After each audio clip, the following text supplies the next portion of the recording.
Sprouts ఎలా చేస్తున్నారో చూపించండి అని అడిగారు కదా. మీకు స్ప్రౌట్స్ ఇంత పొడుగ్గా రావాలంటే 2 days ఉంచాలి స్ప్రౌటింగ్లో. అండ్ అలాగే జిగురు రాకూడదన్నా, స్మెల్ రాకుండా ఉండాలన్నా మీరు నెంబర్ 1 క్వాలిటీ వడిగి తీసుకోవాలి. అలాగే మీరు నానబెట్టినప్పుడు మినరల్ వాటర్లో నానబెట్టండి. అలా అయితే మీకు జిగురు రావు, అలాగే స్మెల్ కూడా రాదనమాట. సో మార్నింగ్ 6కి నానబెడితే నేను ఈవినింగ్ 6కి మళ్ళీ మొలక కడుతున్నాను. అంటే 12 గంటలు నానబెట్టాను. ఇలా 12 hours నానబెడితే మనం తిన్నప్పుడు మెత్తగా తగులుతాయి అనమాట. నమలటానికి ఈజీగా ఉంటాయి, గట్టిగా ఉండవు. నెక్స్ట్ ఇక్కడ కర్చీఫ్ చూసి భయపడకండి. నేను ఆల్మోస్ట్ 20 days నుంచి యూస్ చేస్తున్నా, అందుకే అలా అయిపోయింది.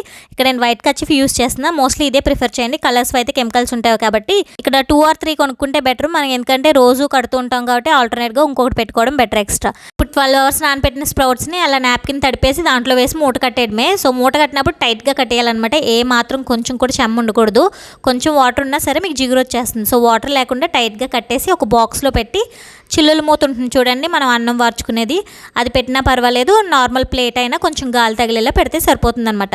ఇలా మూట కట్టిన స్ప్రౌట్స్ని మనం ఆల్మోస్ట్ 2 days ఉంచేసేయాలి కదపకుండా. అలా అయితే మీకు వీడియో స్టార్టింగ్లో చూపించినట్టు మొలకలు పొడుగ్గా వస్తాయి అనమాట.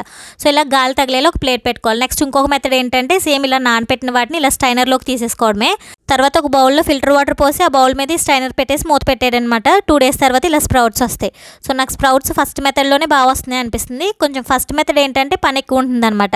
సో నానబెట్టడం, మళ్ళీ అది కడిగి ఎండలో ఆరపెట్టడం, క్లాత్ ఖచ్చితంగా ఎండలో ఆరపెట్టాలి. అలా అయితే మనకి స్ప్రౌట్స్ జిగురు రాకుండా వస్తాయి. స్టైనర్ ఏంటంటే కొంచెం పని తక్కువ అనమాట. సో ఇలా చక్కగా స్టైన్ చేసేసి పక్కన ఒక 2 days పెట్టేస్తే స్ప్రౌట్స్ ఇవి కూడా బాగానే వస్తాయి. ఈ స్టైనర్ లింక్ డిస్క్రిప్షన్లో పెట్టాను. ఎవరికైనా కావాలనుకుంటే పర్చేస్ చేసుకోండి. వీడియో నచ్చితే లైక్ చేయండి. నెక్స్ట్ వీడియో కోసం సబ్స్క్రైబ్ చేసుకోండి. Thank you so much. See you tomorrow.